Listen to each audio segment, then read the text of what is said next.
Ms. Heron for being here today. My thanks to Ms. Lepersky, my faculty advisor, Ms. Jessie Harper, my senior thesis advisor, and to all of you for being here today. I'd like to start with a question, actually, a series of questions.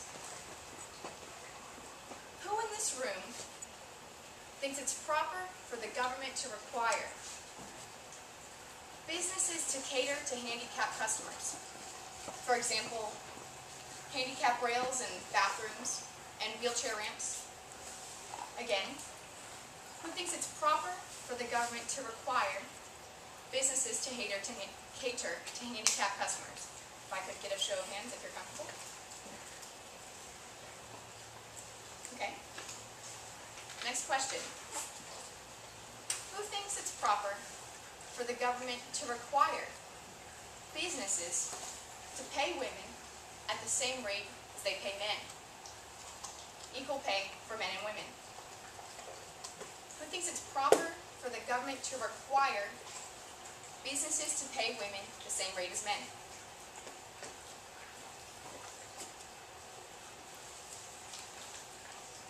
Next question.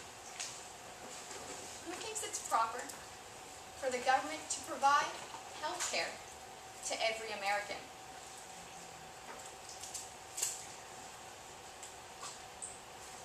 Last question. Who thinks it's proper for the government to forbid men from marrying men and women from marrying women? Who thinks it's proper for the government to forbid same-sex marriage? Okay. My presentation today is designed to help answer questions like these, rationally and objectively. These are questions we all have feelings about one way or another, but are our feelings the proper standard by which to judge what the government should or should not do? I submit that our feelings are not. Rather, the way to judge questions like these lies in reason and logic. These answers lie in identifying man's nature, the requirements of his survival, and a political system that can make this possible. America's extraordinary achievement is the political manifestation of such a system. A country founded on the principle that man has the unalienable right to his own life, to his own liberty, and to the pursuit of his own happiness. This principle of freedom lies at the very core of my presentation today. When our founders spoke of freedom, what were they referring to? Were they referring to the freedom to act freely from the coercion of others? Or were they referring to the freedom to be given things for free? I'll restate that because this is important.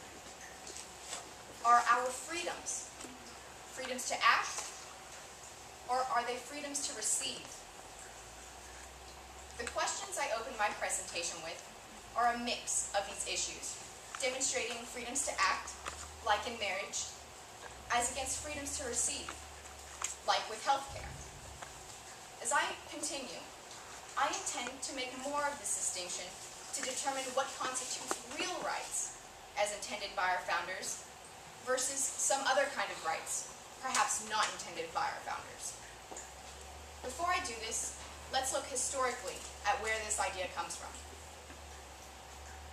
While it has its origins in ancient Greece, where only Greeks were allowed to own property, this idea really begins with John Locke.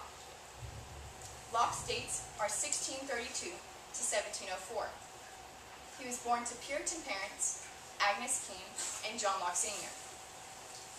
He attended the University of Oxford, where he obtained a degree in medicine. Working for the Earl of Shaftesbury as a private physician, he was credited with saving the Earl's life.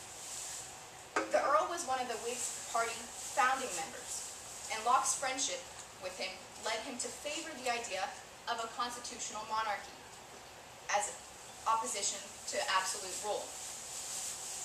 In 1689, Locke published 2 treatises of government. In the second treatise, he outlined a political society based on man's nature and the natural rights that should govern him.